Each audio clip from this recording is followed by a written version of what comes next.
My 27-year-old boyfriend accidentally sent a text to me instead of his roommate, stating that he didn't want me taking my new job because I would make more money than him. I never thought one wrong text message could completely change the way I looked at someone I loved. One minute, I was celebrating the biggest opportunity of my life. The next, I was staring at my phone, reading words that were never meant for me. That single message exposed a side of my boyfriend I had never seen before, and it was only the beginning. If I had ignored that text, I probably would have married him. Instead, I discovered a secret that unraveled our entire relationship. My name is Emily Carter. I'm 24 years old, and until that day, I genuinely believed I had found the person I was going to spend the rest of my life with. Ryan and I had been together for a little over 2 years. We met during my sophomore year of college in Portland, Oregon. I was studying communications while taking photography classes whenever I could squeeze them into my schedule. Photography had always been more than a hobby to me. It was the one thing that made me forget everything else. Ryan worked evenings at a busy downtown sports bar. He was funny, confident. The kind of person who could walk into a room full of strangers and leave with everyone's phone number. I admired that about him because I had always been a little quieter. Somehow we balanced each other, or at least I thought we did. When we first started dating, Ryan was incredibly supportive. He'd drive me to photography events, carry my camera bags. Even surprised me with my first professional camera after I'd spent months talking myself out of buying one. "I believe in you," he'd said that night. "I can't wait to see where this takes you." Looking back now, I wonder if he ever really meant it, or if he only supported my dreams as long as they stayed smaller than his. About a year into our relationship, we moved into a rental house with 2 of his friends. Money was tight for everyone. Between rent, tuition, gas, and groceries, every month felt like a balancing act. I worked every job I could find, morning coffee shop shifts, weekend weddings as a freelance photographer. Evening restaurant shifts. Some nights I'd get home after midnight only to wake up again at 6. It was exhausting. Ryan always reminded me that it was temporary. "We're building our future," he'd tell me. "I promise it'll all be worth it." I believed him, then everything changed. The university announced that upperclassmen housing would be delayed because of renovations. Living closer to campus suddenly became almost impossible. I wanted to stay. Ryan thought differently. "You should move back home for a while," he suggested one evening while we were eating takeout on the living room floor. "It'll save you thousands. I'll be an hour away. It's only temporary. I don't want us to fall apart." "We won't." He smiled and reached across the table. "If anything, it'll make us stronger." I remember staring at him for several seconds. Something inside me didn't want to leave, not because of school.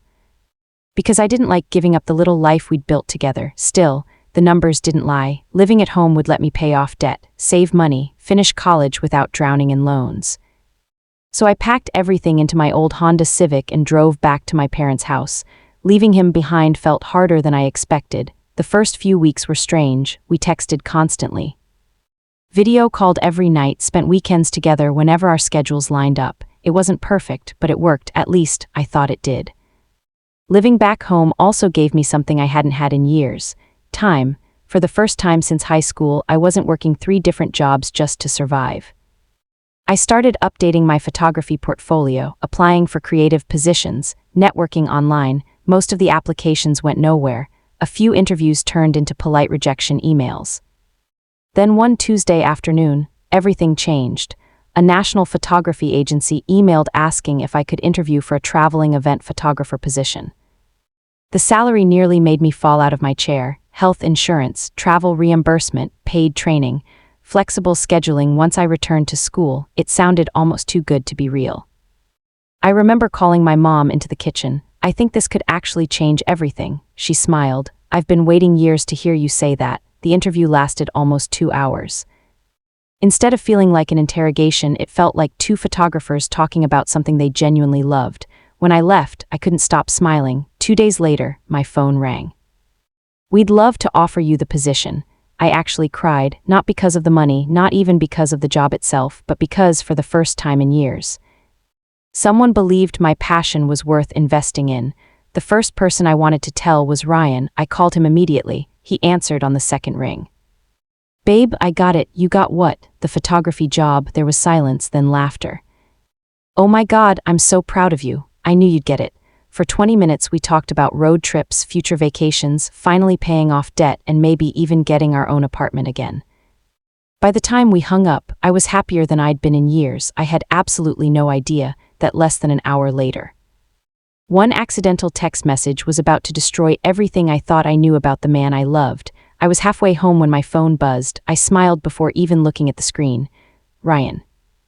I assumed he'd forgotten to tell me something about the job or wanted to celebrate again.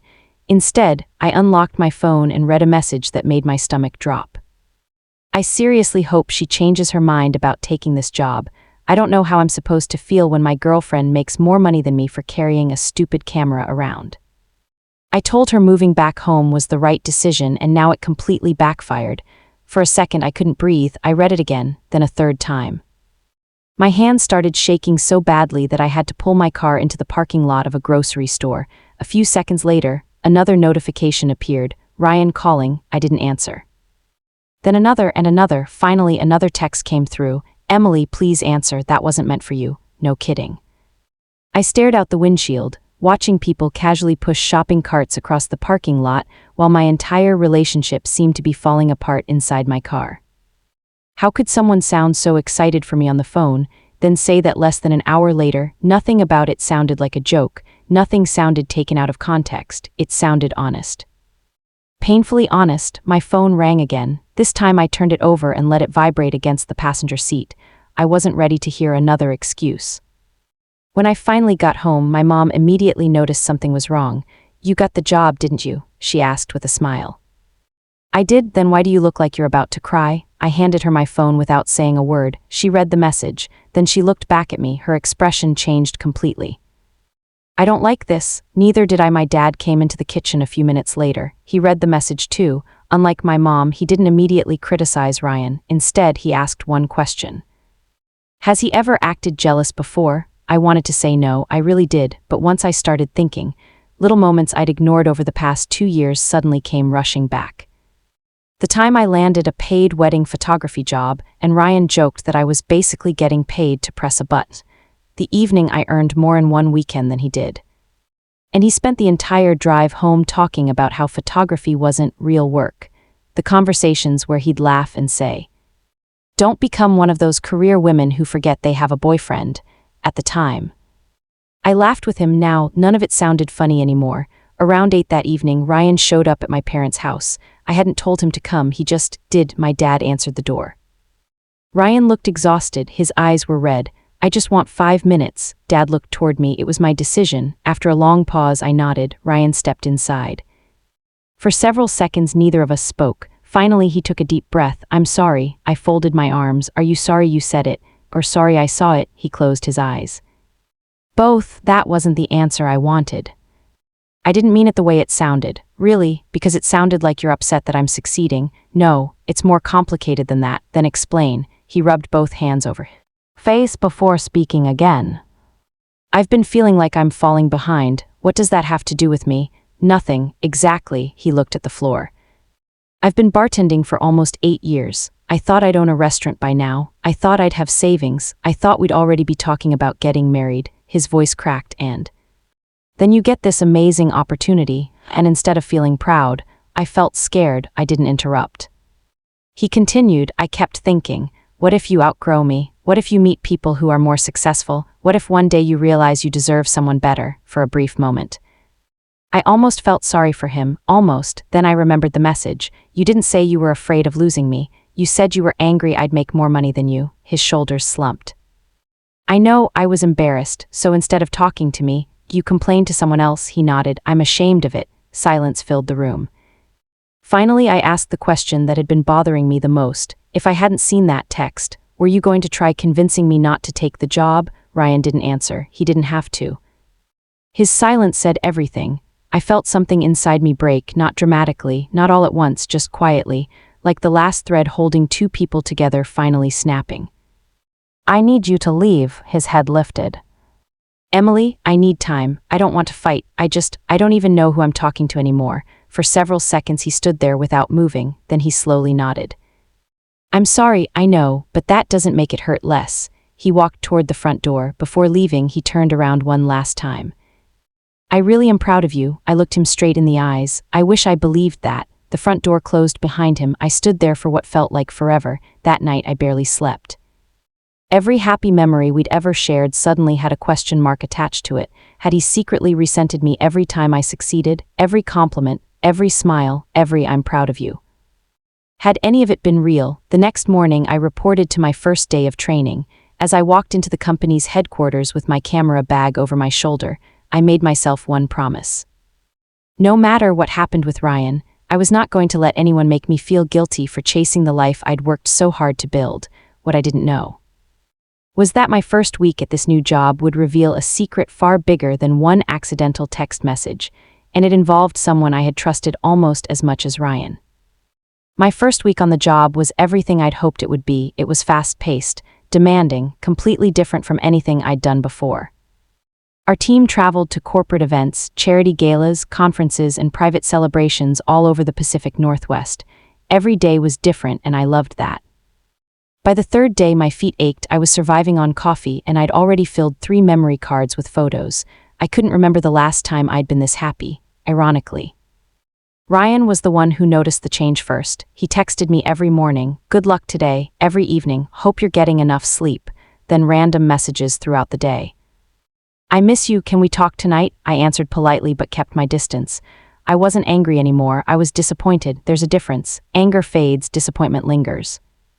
Late Friday afternoon, after wrapping up a fundraising event in Seattle, my manager, Melissa, walked over while I was packing my equipment. "You've been doing great this week." "Thank you, I mean it," she smiled. "Most new hires spend their first month overwhelmed. You look like you've been doing this forever," I laughed. "I've had a lot of practice shooting weddings. It shows." Then she handed me a folder. "There's another opportunity opening up next month." I looked down. It was for an assistant creative lead. The promotion came with another raise. My eyes widened. "I've only been here a week," Melissa nodded.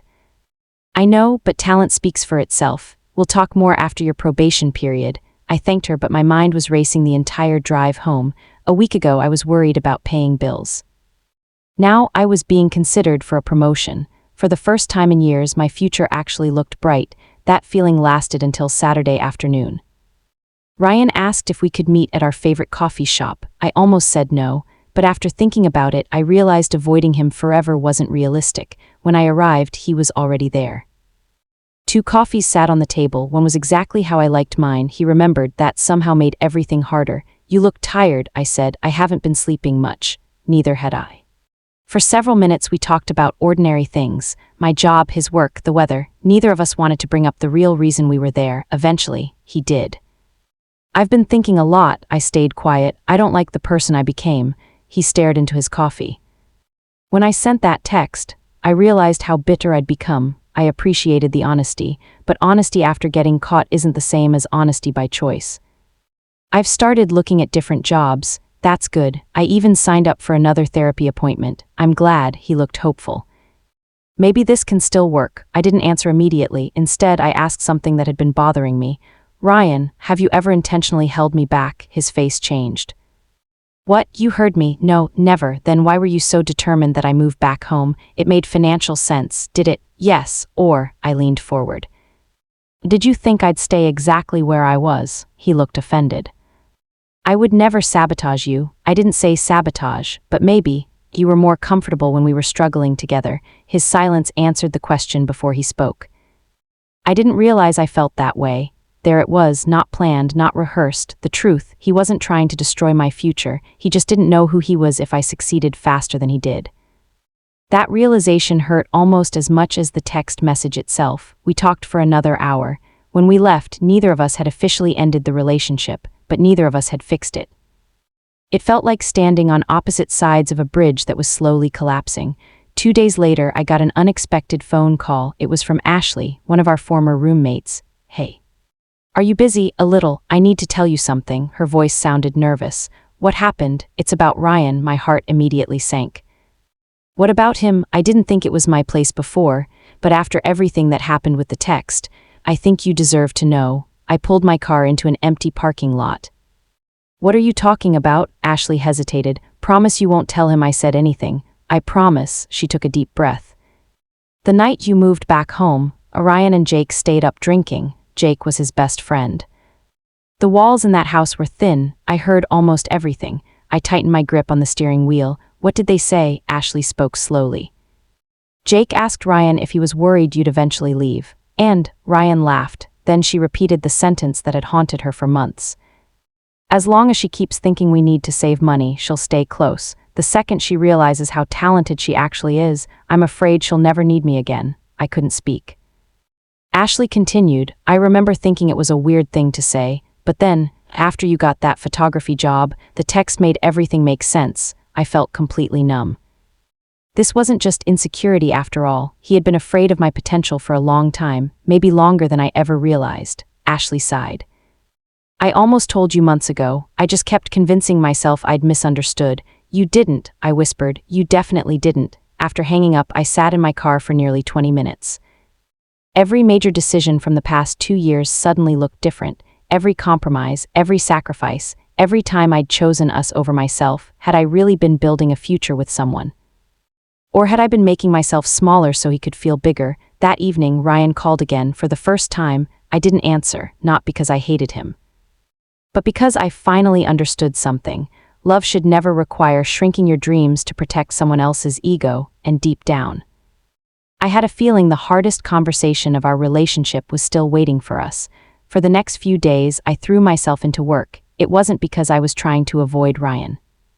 At least that's what I kept telling myself. The truth was, every time my phone lit up with his name, I felt that familiar knot in my stomach. He left voicemails, long ones. Some lasted almost 5 minutes. The first few were apologies, then came explanations, then promises, finally, silence. Oddly enough, the silence bothered me more than the messages had. The following Friday, our team was assigned to photograph a 3-day leadership conference in San Francisco. It was my first assignment outside the Pacific Northwest, and I couldn't have been more excited. As soon as we landed, Melissa handed me a schedule. Tomorrow morning, you're covering the keynote speaker. After lunch, there's a networking session. Stay close to the executive team. They're considering hiring us for their annual events. No pressure, I joked. She laughed. You've got this. That weekend reminded me exactly why I'd fallen in love with photography in the first place. Every photograph told a story. A nervous entrepreneur shaking hands with an investor. A father proudly introducing his daughter to colleagues. A veteran receiving an award while trying not to cry. I wasn't just taking pictures. I was preserving moments people would remember for the rest of their lives. On the flight home, I looked through hundreds of edited photos and smiled, for the first time in years. I felt proud of myself, not because someone else approved of me, because I had finally started approving of myself. Monday morning, I walked into the office expecting an ordinary workday. Instead, Melissa waved me into her office, closed the door. My heart immediately started racing. Had I done something wrong? She slid an envelope across the desk. Inside was a formal performance review. Every category had been marked excellent. You've exceeded every expectation we had. I couldn't stop smiling. Then she said something I wasn't expecting. We'd like to offer you the assistant creative lead position starting next month. I stared at her. I've only been here a few weeks. I know, but leadership isn't measured by how long you've been here. It's measured by how people respond to you. The team trusts you. The clients love you. And your work speaks for itself. The promotion came with another raise. A company vehicle for travel and a flexible schedule once I returned to college. It felt unreal. The first person I wanted to call was Ryan. That realization hit me like a punch to the chest. Even after everything, part of me still wanted to share good news with him. Instead, I called my parents. My mom cried. My dad laughed and said, I told you someone would recognize your talent. That evening, I finally listened to Ryan's voicemails. The last one sounded different, calmer. I know you probably don't want to hear from me. I just wanted to tell you that I started therapy again. I also quit drinking. I'm trying. Emily, I don't expect forgiveness. I just needed you to know I'm finally taking responsibility. When the voicemail ended, I wasn't angry, I was sad, because this was the version of Ryan I'd been hoping to see for years. But sometimes people don't change until they've already lost what mattered most. 3 days later, he asked if we could meet one last time. I almost declined. Instead, I agreed. We met at the same park where he'd asked me to be his girlfriend 2 years earlier. It was strangely quiet. Ryan looked different. He'd lost weight. The confidence that once defined him had been replaced by something softer, humility. "I've been doing a lot of thinking," he began. "So have I. I owe you more than an apology." I stayed silent. I kept convincing myself that I was protecting our future, but the truth, I was protecting my pride. He looked down at the ground. "When you succeeded, I didn't know how to be happy for you without feeling like I was failing." I appreciated the honesty, more than I expected. Then he reached into his jacket pocket. He handed me something. It was the memory card from the camera he'd bought me for my birthday. I found this while cleaning my apartment. Confused, I slipped it into my camera. The screen lit up with dozens of old photographs: our first road trip, late-night diners, Christmas with my parents, pictures of me laughing when I didn't know he was taking them. I looked at him. "I forgot these were even on here." "I never did," he smiled sadly. "I always believed you were going to do something incredible." I frowned. "Then why couldn't you support me when it finally happened?" His eyes filled with tears. "Because believing in your future was easier than watching it arrive." Neither of us spoke for a long time. Finally, he whispered, "I don't think we're supposed to be together anymore." Those words hurt, not because I disagreed, because I knew he was right. "I don't think so either." He nodded slowly. "I'll always be grateful for you, and I'll always hope you get everything you've worked for." I smiled through tears. "I hope you find peace, Ryan." He took one last look at me before walking away. This time, neither of us looked back. As I watched him disappear down the walking path, I realized something. The accidental text message hadn't destroyed my relationship. It had revealed the cracks that had been there all along. Without it, I probably would have spent years wondering why I felt guilty every time I succeeded. Now, I finally understood, and for the first time in a very long time. I was ready to build a future where I never had to apologize for chasing my dreams. What I didn't know was that just 2 weeks later, an unexpected phone call from one of Ryan's closest friends would reveal a secret he had never told me. A secret that would completely change the way I remembered our entire relationship. 2 weeks passed without a single conversation between Ryan and me. For the first time in over 2 years, I wasn't planning my weekends around someone else's schedule. It felt strange. Some mornings I'd instinctively reach for my phone to text him about something funny that had happened at work. Then I'd remember, we weren't those people anymore. Life moved on faster than I expected. My promotion officially started, and with it came more responsibility. I was no longer just taking photos. I was coordinating photographers, meeting with corporate clients, and helping train new hires. The work was challenging, but I loved every minute of it. One Wednesday afternoon, I was reviewing a gallery with Melissa when my phone buzzed. Jake, Ryan's roommate. I stared at his name for several seconds. We'd never spoken unless Ryan was around. I almost ignored the call. Instead, I answered, "Hello, Emily, it's Jake." His voice sounded unusually serious. "I know I'm probably the last person you want to hear from. What is it?" "I was wondering if we could meet." My stomach tightened. "Why?" "Because there's something you deserve to know." My first thought was that Ryan had gotten himself into more legal trouble. "What happened?" "It isn't something I want to explain over the phone." I hesitated. Finally, "Okay." We agreed to meet the following evening at a small coffee shop halfway between our towns. The entire drive there, I kept wondering what could possibly be important enough for Jake to reach out. When I arrived, he was already sitting in a corner booth. He looked nervous. More nervous than I'd ever seen him. "Thanks for coming." I almost didn't. "I wouldn't blame you." A waitress brought our drinks before either of us spoke again. Jake waited until she walked away. "I've been carrying something around for a long time." I folded my hands on the table. "I'm listening." He took a deep breath. "You remember when Ryan convinced you to move back home?" I nodded. "What about it?" "He told you it was because you'd save money." "Yes." Jake looked away. "That wasn't the whole reason." A cold feeling settled in my chest. "What do you mean?" "He was already struggling financially." "I knew that." "No," Jake interrupted softly. "You didn't. He was much worse off than he ever admitted." I frowned. "He had almost $20,000 in debt." I blinked. "What?" "Credit cards, personal loans, gambling apps, and legal fees from his DUI. I felt my heart begin to race. "He never told me any of that." "I know." Jake rubbed the back of his neck. He was embarrassed. "So he lied?" Jake nodded. "For months, pieces started falling into place, the constant stress. The mood swings, his obsession with money, his jealousy." It suddenly made sense, but Jake wasn't finished. "The reason he wanted you to move home." was because he couldn't afford his share of the rent anymore. I stared at him. What? He knew if you moved out, everyone else's rent would go down. I couldn't believe what I was hearing. So he made me think he was helping me, when he was actually helping himself. Jake slowly nodded. I'm sorry. I leaned back in my chair, trying to process everything. Every conversation we'd had about finances suddenly felt fake. Every sacrifice I'd made, every plan we'd postponed, none of it had been built on honesty. Jake sighed heavily. There's one more thing. I honestly didn't know if I wanted to hear it. What now? The camera. I frowned. What about it? The one he bought you? Yeah. Jake looked directly at me. He didn't actually pay for it. What? He put it on a credit card. I laughed once, not because it was funny, because I couldn't believe there was still more. He spent months telling everyone he'd saved up to surprise you. The truth, he couldn't afford it. I swallowed hard. I never asked him to buy me anything. I know, he wanted everyone to think he was the perfect boyfriend. Silence filled the table. Finally, I asked the question that had been sitting in my mind since this conversation began. Why are you telling me all of this now? Jake's expression filled with guilt. Because I spent 2 years covering for him. I kept telling myself I was protecting my best friend, but all I really did was help him lie to someone who loved him. He reached into his backpack.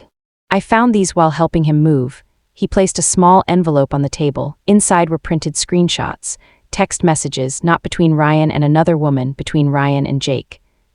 One message immediately caught my eye. Ryan, Emily deserves someone who's actually successful. Another, Jake, then stop holding her back. Another. Ryan, if she realizes she doesn't need me, she'll leave. I stopped reading. Tears blurred my vision, not because I still wanted Ryan back, but because, for the first time, I realized just how deeply his insecurity had controlled every decision we'd made together. Jake quietly stood. I don't expect you to forgive him. I don't even expect you to forgive me. I just thought you deserved the truth. Before leaving, he paused beside the table. For what it's worth, he really did love you. I looked up at him. I believe that, and that's what makes this so tragic, because love, without honesty, without trust, without respect, eventually becomes something else entirely. Jake walked out of the coffee shop. I remained there for almost another hour. When I finally got back to my car, I looked at my reflection in the rearview mirror. For months, I'd been wondering what I'd done wrong. Now I finally had my answer. Nothing. His battle had never been with me. It had always been with himself. As I started the engine, my phone buzzed with an email notification from work. The subject line made me smile. Congratulations on your nomination, National Emerging Photographer Award. I laughed through the tears. Life had a funny way of moving forward. But I had no idea that accepting that nomination would put me in the same room with someone from Ryan's past, someone who recognized me immediately, and who would unknowingly expose one final secret Ryan had taken to his grave. 3 months later, life looked completely different.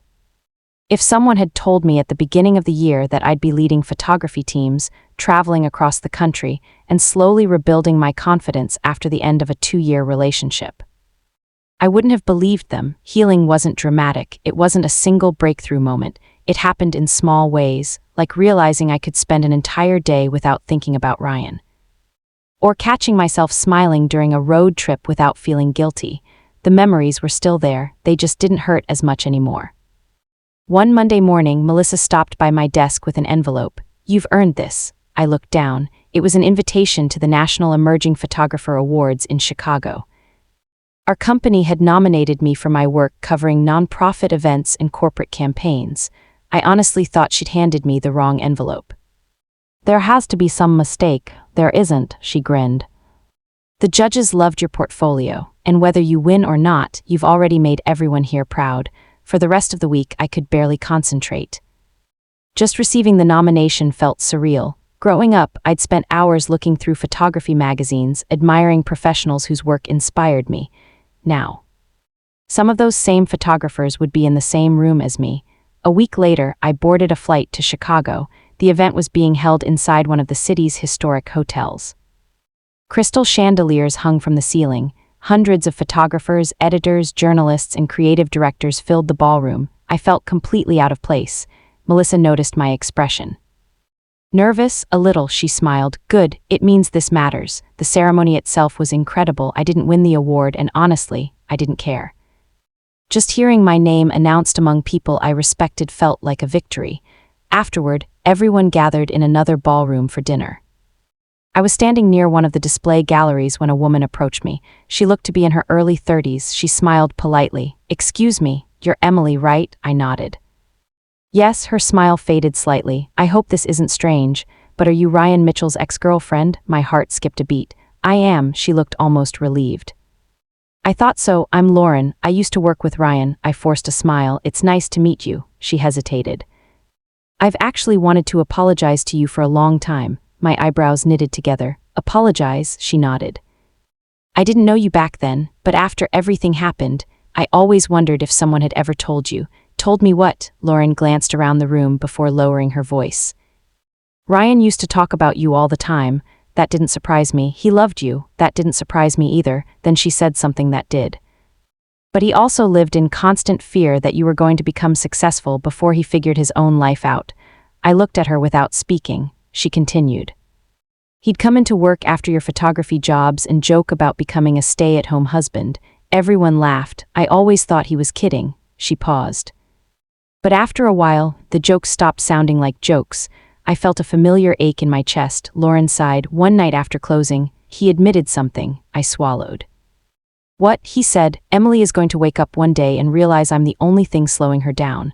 I closed my eyes. Jake had been right. Ashley had been right.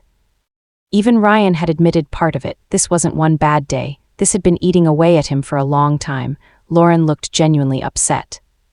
"I should have realized how serious he was. You couldn't have known." "No," she shook her head. "I just wish I'd encouraged him to get help instead of laughing it off." I smiled sadly. "He finally did." She looked surprised. "He did, after we broke up." "I'm glad." "So am I." We talked for another 15 minutes before exchanging hugs and going our separate ways. As I walked back toward the hotel elevator, my phone buzzed. It was a text from an unknown number. For a split second, I wondered if it was Ryan. Instead, it read, "Hi, Emily. You don't know me, but my name is Daniel. I'm Ryan's older brother. I heard you were in Chicago this week. If you have time before you fly home tomorrow, I'd really appreciate the chance to talk. There's something Ryan asked me to give you months ago, but he never had the courage to do it himself." I read the message 3 times. Ryan had never mentioned having an older brother. Not once in 2 years. I stared out the hotel window at the Chicago skyline. Part of me wanted to ignore the message. After everything I'd learned, what difference could one more conversation possibly make? But another part of me, the part that still wanted answers, couldn't help wondering what Ryan had left behind. I typed a short reply. "Tomorrow morning works. Where would you like to meet?" His response came almost instantly. "There's a cafe across from Millennium Park, 10 o'clock. I'll explain everything then." I slipped my phone back into my purse. Something told me that whatever Daniel was about to hand me would finally answer the last question I'd been carrying for months. Not why Ryan had been insecure. I already knew that. But whether the man I loved had ever truly believed we had a future together, or if he'd been saying goodbye long before either of us realized it. I barely slept that night. Chicago was quiet outside my hotel window, but my mind refused to be. Ryan's older brother. How had we dated for more than 2 years without me ever hearing about him? The more I thought about it, the stranger it seemed. Ryan had talked about his parents, his cousins, even an uncle who lived in Arizona, but never a brother. At exactly 9:55 the next morning, I walked across the street toward the cafe overlooking Millennium Park. I spotted him immediately. He looked so much like Ryan that it caught me off guard. Same dark hair, same blue eyes. The only difference was the calmness in his face. He stood as I approached. "Emily, Daniel." He smiled politely and offered his hand. "Thank you for coming. I wasn't sure I should. I wouldn't have blamed you if you hadn't." We ordered coffee and found a quiet table near the window. For a minute, neither of us spoke. Finally, Daniel reached into a leather messenger bag. "I've been carrying this around for months." He placed a small, sealed envelope on the table. My name was written across the front in Ryan's handwriting. Just seeing it made my chest tight. "I've never seen this before." "You weren't supposed to," Daniel sighed. "He gave it to me about 3 weeks after you two broke up." I looked up. "He asked me to hold on to it, and if he couldn't fix things, or if too much time passed, he wanted me to decide whether you should ever read it." I stared at the envelope. "Why didn't you mail it?" "Because I wasn't sure it would help." His honesty surprised me. I didn't want to reopen wounds that were finally healing. I slowly turned the envelope over in my hands. The seal was still intact. "I don't know if I'm ready." Daniel nodded. "That's completely your choice." For almost a full minute, I simply looked at it, then I carefully opened the envelope. Inside was a handwritten letter. The first line instantly brought tears to my eyes. "Emily, if you're reading this, it means I waited too long to become the man you deserved." I swallowed hard and continued reading. Ryan admitted that he'd known for nearly a year that his insecurity was destroying the relationship. He wrote about watching me edit photos late at night while pretending everything was fine. He admitted that every achievement of mine reminded him of the goals he'd abandoned for himself. One paragraph stood out more than anything else. "I kept thinking that if I could just catch up to you, everything would be okay. What I never realized was that love isn't a competition." By the time I understood that, I'd already pushed away the person who believed in me the most. I wiped away a tear before finishing the letter. At the end, he wrote one final sentence. "Please don't let what happened between us make you afraid of succeeding. The right person will celebrate your victories, not measure themselves against them." I folded the letter carefully and slipped it back into the envelope. Neither Daniel nor I spoke for several moments. Finally, he broke the silence. "He spent weeks writing that." I looked at him. "He never stopped rewriting it. He just never found the courage to send it." I took a deep breath. "Why didn't he ever tell me about you?" Daniel smiled sadly. "Because we weren't close." "What do you mean? We didn't speak for almost 6 years." I frowned. "Why?" Daniel leaned back in his chair. "Our father treated success like it was the only thing that mattered. If you weren't the best, you were invisible." He looked out the window. "I became a lawyer. Ryan wanted to open a restaurant. When his plans fell apart, he convinced himself he'd failed everyone." I suddenly understood something. This wasn't where Ryan's insecurity had started. It had started long before I met him, long before bartending, long before college, long before me. Daniel looked at me with genuine regret. "That's not an excuse, it's just the truth." I nodded slowly. "I know, he made his own choices, but now I understand why he carried so much shame." Daniel smiled faintly. "That's all I hoped for." As we stood to leave, he handed me one last item. It was a small framed photograph. Ryan had taken it years earlier. I was standing on a beach at sunset, holding the camera he'd given me for my birthday. I wasn't looking at the lens, I was laughing at something he'd said. On the back of the frame, he'd written in black marker, "The day she forgot to be afraid of chasing her dreams." My eyes filled with tears again, not because I wanted him back, but because I finally accepted something I'd been fighting for months. Ryan wasn't a villain, he wasn't a monster, he was a deeply broken man who let his fear become stronger than his love. And in the process, he lost both. Daniel hugged me before we said goodbye. "I hope you find someone who deserves you." I smiled. For the first time, I think I believe I will. As my plane lifted off that afternoon, I looked out the window at the clouds below. The envelope rested safely inside my backpack. Not as a reminder of heartbreak, but as proof of something I'd finally learned. Sometimes people can genuinely love you and still not be healthy enough to build a future with you. And sometimes, walking away isn't giving up, it's the first step toward the life you were always meant to have. When I got back to Portland, life settled into a rhythm that finally felt peaceful. For the first time in years, my happiness wasn't tied to whether someone texted me back. It wasn't dependent on anyone else's approval. It belonged to me. I framed one of my favorite photographs from Chicago and placed it on my apartment wall, not because it had won an award. It hadn't. I framed it because it reminded me how far I'd come. 6 months earlier, I was questioning whether I deserved my dream job. Now, I was leading projects for one of the fastest-growing photography companies in the region. One Monday morning, Melissa stopped by my office carrying 2 folders. "I've got good news," I laughed. "You've been saying that a lot lately. That's because you keep giving me reasons to." She placed the folders on my desk. "We've been selected to photograph an international humanitarian conference in Washington, D.C." My eyes widened. "The client specifically requested you as the lead photographer." I couldn't believe it. "They requested me," Melissa nodded.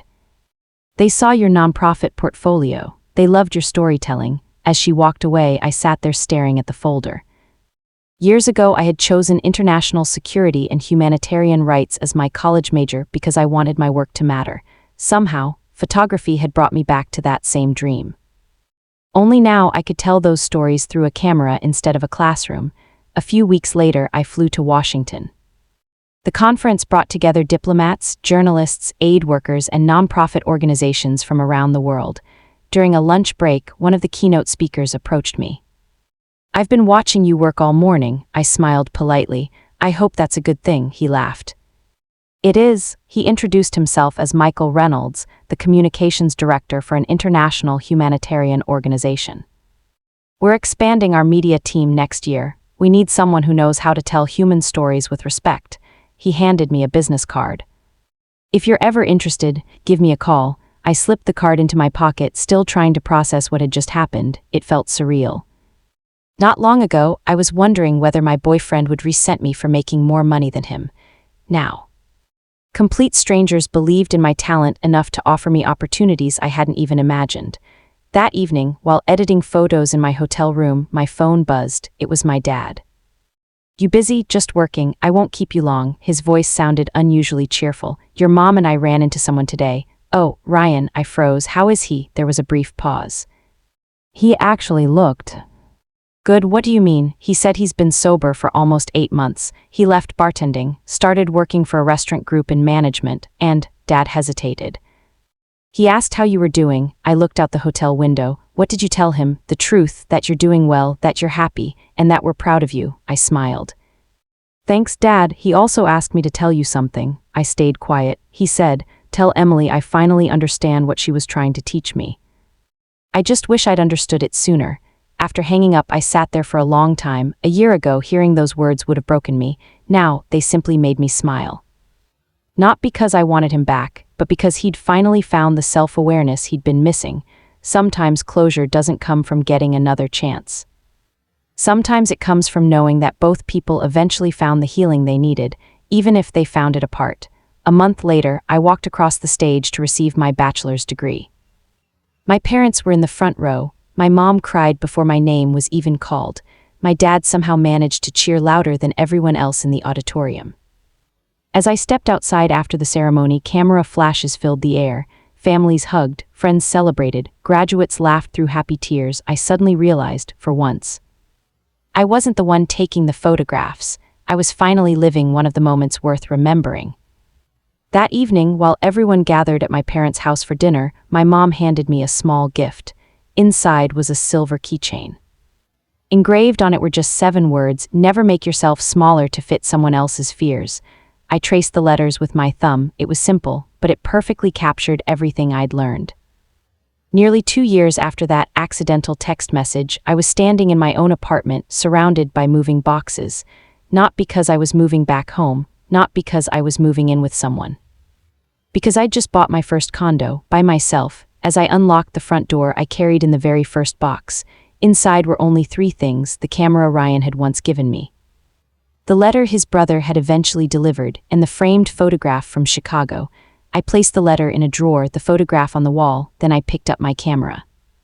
Some memories belong in the past, some belong in photographs, and some exist only to remind us how much we've grown. That accidental text message felt like the worst day of my life, looking back. It was actually the day my real life began.